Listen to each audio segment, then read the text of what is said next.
A paz do Senhor, meus amados. Louvado e agradecido seja o nome do meu Pai que está no céu.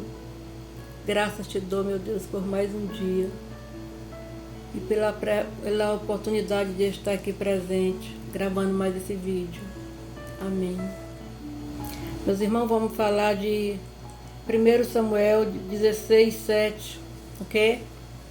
Se você tiver sua Bíblia, me acompanhe quando você estiver ouvindo o vídeo. Eu pensei que eu estava online, desculpa.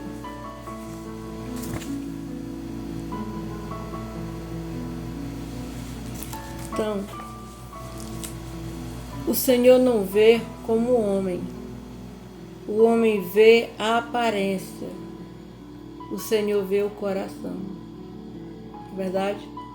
Meus amados, o Senhor não nos vê como a gente vê as pessoas, nosso próximo. O Senhor olha para nosso interior. E nós muitas vezes olhamos, a maior parte das vezes, acho que 90%, para o nosso exterior. Não é verdade? Deus não se concentra em nossa aparência. Deus não se concentra em nossa aparência, nem na nossa aparência externa. E o que está no nosso interior é que importa para Ele. A palavra de Deus nos diz que a nossa beleza não deve vir de adornos, de muita joia, de muitas roupas grife caras, muitas coisas exageradas, porque ali não é beleza, porque a beleza a gente encontra ela onde menos as pessoas procuram, que é no seu interior, certo? Então, meus amados, é como a beleza externa, as pessoas, é como aquelas pessoas como vivia Jezabel ou outras pessoas que andam adornada, como se fosse uma árvore de Natal, vamos dizer, né? Então, Deus não busca essas pessoas. Ele busca as pessoas que o amam em espírito e em verdade. Os verdadeiros adoradores que adoram em espírito e em verdade. Muitas vezes nós olhamos para o que podemos ver do lado de fora. A beleza, talento, fama, etc, não é isso? Mas Deus olha diretamente para o coração, os motivos, intenção e caráter, né? Meus amados, vocês sabem que Davi foi um homem segundo o coração de Deus. Segundo o coração de Deus. Davi era um homem que Deus mandou Samuel ungir para ser rei em Israel. Porque Saul estava fazendo o que desagradava ao Senhor, né? E o profeta Samuel foi na casa de Jessé, como Deus mandou, e ele via aqueles homens bonitos passando lá. O primeiro foi Eliabe, e ele disse, certamente é esse, no pensamento dele. E Deus disse, não é este. Aí ele foi e disse que o homem via o que estava diante dele, mas Deus viu o que está no nosso interior, no coração. Meus amados, aí quando passou todos eles, acho que mais seis filhos mais ou menos, ele disse assim, você não tem mais nenhum. Ele disse, tem um que está apacentando as ovelhas. Ele disse, mande chamar ele. Aí ele mandou chamar, e quando Deus viu ele, disse assim, é este que você tem que ungir. Aí ele Davi, que se tornou rei de Israel, né? E o resto vocês sabem muito bem, a história de Davi é uma coisa belíssima. Então, meus amados, Deus não olha para nós por grandeza. Deus olha para nós com olhar de misericórdia. Deus olha para nós pelo aquilo que nós somos. Não é pelo aquilo que nós representamos. Deus não olha para nós pelo nosso trabalho, pela nossa vestimenta. Deus não olha para nós pela nossa riqueza, ou pelo bem, ou qualquer outro status. Deus olha para nós, para o nosso interior, pelo nosso caráter, pelo nosso coração, pela sinceridade de coração que Ele procura em cada um. Deus procura os verdadeiros adoradores que adoram em espírito e em verdade. Louvado seja o nome do Senhor. Não é verdade? Meus amados, então, infelizmente, hoje em dia, vivemos em um mundo superficial, onde as pessoas julgam pela aparência. Nós gostaríamos que fosse diferente, mas infelizmente não é, né? As pessoas julgam por aparência. Nós gostaríamos que fosse dizer que isso é algo que não fazemos e que olhamos além do que está no exterior. Mas se nós dissermos isso, nós estaremos mentindo, porque nós olhamos sempre as pessoas pelo que está de fora, pelo que a gente vê por fora, não é? Quando a gente vê uma pessoa, mas assim a gente diz assim, essa é uma pessoa tão humilde, né? Mas não diz é a pessoa de caráter, é a pessoa de isso, né? Muitas vezes a gente acha uma pessoa antipática, ou acha ser uma pessoa que não entra de primeira impressão, não entra, né? Mas você vai conversando com ela e vai se entendendo, né? Vai conversando e se entendendo. E você descobre uma pessoa maravilhosa, uma pessoa abençoada por Deus, dada por Deus, uma verdadeira amiga, um verdadeiro amigo. É assim que nós conhecemos as pessoas.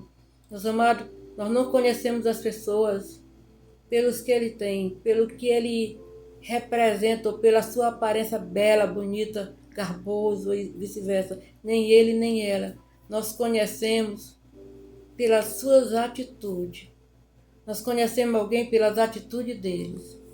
Meus amados, sabemos que é difícil, porém não é impossível. Eu sempre peço a Deus que quando tiver alguém precisando de mim, que alguém bote essa pessoa para mim, porque hoje em dia é muito difícil. Você não sabe mais quem fala a verdade e quem não fala.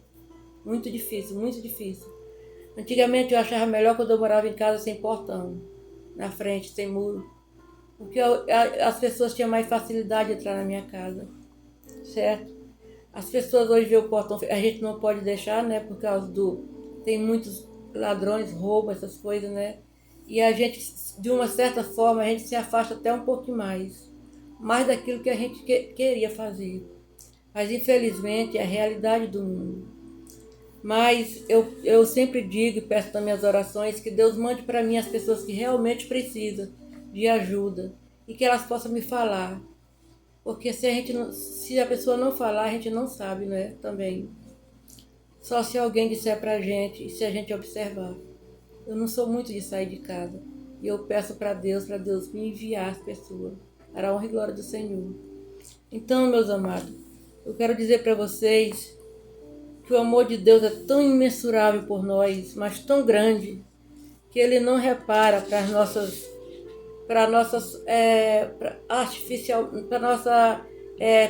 essa capa aqui não, porque isso aqui é passageiro, isso aqui nós vamos deixar, certo? Nós vamos deixar porque isso não é nosso. Deus fez o barro e do barro nós vamos voltar, né? Mas aquilo de bom que Deus nos deu e nós temos no coração, isso pertence a Deus e isso Ele vai levar quando nós estamos com Ele. Esse é o bem maior que o ser humano pode ter, é um coração sincero, verdadeiro, porque isso Deus vai levar de nós. Creia que isso é o que Deus quer de cada um de nós. Deus não quer sua posição social, Deus não quer que você fale bonito, Deus não quer que você seja, que tenha falácia, que tenha essas coisas. Deus quer de você um coração sincero, verdadeiro, entendeu? É isso que Deus procura nos seres humanos. Ele procura os verdadeiros adoradores que o adorem em espírito e em verdade. Louvado seja o nome do Senhor. Eita, glória a Deus, aleluia, Jesus. Um Deus, nós servimos um Deus tão maravilhoso, tão perfeito, tão bom, que só Deus mesmo para nos mostrar a grandeza do amor de Deus. Então, meus amados, a beleza é artificial, a beleza momentânea ela é artificial, mas a beleza interna é eterna. Louvado seja o nome do Senhor. Graças a Deus.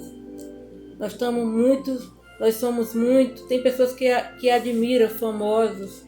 Existem pessoas que admiram famosos, admiram as pessoas que trabalham em televisão, admira, quer ser como ela. Às vezes leva um retrato e faz aquelas coisas de esteticista, né, para parecer com fulano, com cicrano, sabe? Mas aquilo é uma casca. Aquilo não vale de nada. O ser humano envelhece.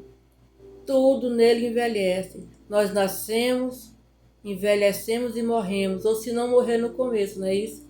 Mas aquilo que você traz de bom no coração, você leva para sempre. Isso nunca envelhece em você. Porque para onde você vai, você leva com ele. É um bem que você, para onde vai, você carrega consigo. Não tem quem tire de você ele, ninguém. Alguém pode te tirar tudo nessa vida, mas o que você tem no coração de bom, ninguém tira. Ouviu? Então, meus amados, Deus é tão maravilhoso que Ele deu o seu único filho para todo aquele que nele cresce não perecesse, mas tivesse vida e vida em abundância. Louvado seja o nome do Senhor. É lá em João, se eu não estiver enganado. João porque Deus amou o mundo de tal maneira que deu seu único filho, para que todo aquele que nele cresce não perecesse, mas tenha vida eterna. É João 16, capítulo 16. Louvado seja o nome do Senhor. Encontrei aqui. 16. Meu amado, minha amada, procure as coisas de Deus, as coisas maravilhosas de Deus. Procure os bens dessa vida. Existem pessoas em qualquer lugar que estão passando por necessidade, porque nós estamos vivendo dias muito difíceis. A pandemia, a doença que está aí, que colocaram esse nome, né, na pandemia, né, a peste. Uma peste permitida por Deus, para que as pessoas possam se unir em prol de se ajudar uns aos outros. Mas as pessoas estão esquecendo o mais necessário de todos eles, que é a humildade, a bondade do ser humano, a graça que Deus nos dá, de graça. Meu amado, eu digo com certeza para você que tudo que Deus dá para nós é de graça. E do mesmo jeito nós precisamos fazer com os outros também. Porque Deus não nos deu espírito de covardia. Deus nos deu espírito de ousadia, de ir para frente, enfrentar, sabe? Cuidar, reivindicar, sabe? Fazer alguma coisa pelo ser humano, entendeu? Por aquele que precisa de nós. E nós estamos vivendo os últimos dias da nossa vida. Nós precisamos correr, fazer o que agrada a Deus, porque senão nós vamos pagar um preço alto, entendeu? E nós estamos aqui para fazer a vontade de Deus. E para a honra e glória do Senhor Jesus, Deus nos deu essa graça, né? Porque só Ele vai lembrar de todos nós, em nome de Jesus. Porque muitos aqui olham para você, mal falam com você, mal lhe dão um bom dia, uma boa tarde, né? Mas nós estamos aqui não é para olhar para essas pessoas, e sim para olhar pelo autor da fé, o autor da vida, o autor e consumação da nossa fé, o consumidor da nossa fé. Louvado seja o nome do Senhor. Meus amados, busque a Deus, buscai o Senhor enquanto se pode achar, invocar enquanto está vivo. Olha, Davi foi achado. Davi não era um homem diferente de nós, certo? Davi não era um homem diferente de nós. Ele não era esse homem pecador, mas também não era esse homem puro, certo? Mas ele tinha um coração nobre, puro e verdadeiro. Davi foi um homem que ele teve grandes paixões. Uma delas ele se apaixonou, mandou buscar a mulher casada, deitou com ela, teve filho com ela, mandou botar o marido dela na linha de frente de uma guerra e mandou matar o marido dela para ficar com ela. E quando Deus viu isso, Deus se entristeceu muito, porque Davi foi achado um homem segundo o coração de Deus. E Deus se entristeceu muito e mandou o profeta Natan na casa dele dizer para ele: Davi, se você tivesse uma ovelha, uma única ovelha que amasse e que cuidasse de você, que lhe suprisse as necessidades, e chegasse alguém e tirasse de você, o que você faria? E ele foi e disse que mataria. Ele disse: esse homem é você, Davi. Davi caiu em prantos e durante tantos tempos em que o filho dele estava doente, ele ficou sem comer, sem beber, sem tomar banho, sem tirar baba, sem fazer nada. No dia que disse o filho dele morreu, ele se limpou, fez tudo o que ele não fazia antes. Pediu perdão a Deus, ele pediu perdão chorando amarguradamente, né? Porque os inimigos dele estavam vendo que ele tinha pecado diante de Deus, né? E Davi precisava de ser perdoado. E Deus perdoou os seus pecados, porque ele viu sinceridade no coração dele. Mas quando Deus não vê sinceridade no coração, ele não perdoa, não. Porque eu acho que vocês sabem que tudo aquilo que a gente semear, as nossas consequências, ela traz erros, né? Ou acertos, eu não sei. Mas as nossas consequências nós vamos colher pelaquilo que nós fizemos. E nós vamos pagar pelaquilo que nós fizemos. Mesmo que depois, porque é Deus. Deus disse que ele castiga o filho dele com vara curta para que saiba que existe um superior. Louvado seja o nome do Senhor. E graças a Deus por isso. Porque se não fosse castigado, nós não seríamos nada, não seríamos nada diante de Deus, né? Então, meus amados, essa foi a palavra que eu trouxe para vocês. Eu espero que dê de edificar vocês, certo? Que vocês se sintam uma pessoa abençoada por Deus, porque Deus nos ama. Deus nos ama e Ele só quer o melhor para nós. Deus nos ama tanto, que quando nós cometemos pecado e nós nos arrependemos de todo o coração, Deus apaga aquele pecado. Ele apaga aquele pecado. Que a gente não possa nem lembrar e nem Deus lembre também. Entendeu? Não deixe que o diabo deixe ficar você remoendo o passado, o que você fez de errado. Esqueça, porque quando você se arrependeu de todo o seu coração, Deus automaticamente perdoou os seus pecados. Quando Ele mandou Jesus Cristo na cruz do Calvário para morrer por todos nós e pelos nossos pecados. Eita, glória a Deus, aleluia, né? Então, meus amados, foi um prazer falar com vocês. Eu espero que vocês estejam todos bem. Eu procurei falar ao vivo, mas eu não sei falar ao vivo ainda no YouTube, não. Só no Facebook, certo? Mas eu vou procurar saber como fazer para poder falar com vocês também, viu? Foi um prazer falar com vocês. E eu quero dizer para vocês, não se entristeçam, nunca se fique triste, certo? Porque se as coisas estão ruins, mais tarde pode melhorar. Sempre vai melhorar, em nome de Jesus. Deus só dá o filho conforme o cobertor. Deus não nos leva além daquilo que nós não podemos suportar. Meus amados, Deus é maravilhoso. Deus é tão bom, maravilhoso, perfeito. Deus nos escolheu e já sabia do nosso destino antes mesmo de nós imaginar que um dia ia estar aqui hoje. Então, se nós estamos aqui hoje, é pela graça de Deus, é porque Deus tinha um plano para nós. Um plano para nós. No caso meu, provavelmente, é pregar a palavra de Deus. É pregar a palavra de Deus. E eu estou aqui, sabe, dando um pouquinho que eu sei de graça para você. Porque de graça nós recebemos e de graça nós damos. Porque a palavra de Deus é de graça. Ela não lhe cobra nada. Deus não cobra nada. Nem um prato de comida Deus lhe cobra. Se você quiser dar um prato de comida para uma pessoa que passa evangelizando, tudo bem. Uma sede de água, tudo bem. Mas se não quiser, Deus não lhe cobra nada. Tudo é de graça. Entendeu? Agora, o que Deus quer de nós é que nós o amamos, é Espírito em verdade. E que sejamos filhas e filhos de Deus, para a honra e glória do Senhor Jesus. E que Jesus Cristo breve vai voltar para vir buscar a sua igreja. E que nós estejamos prontos, preparados, esperando a vinda do Cordeiro, como se fosse hoje, todos os dias. Como se ele viesse hoje, ou hoje, ou agora, ou amanhã, ou mais tarde, todos os dias. Nós temos que viver assim, eternamente, entendeu? Então tá, foi um prazer falar com vocês. Boa semana, em nome de Jesus. Fiquem com Deus. Beijo.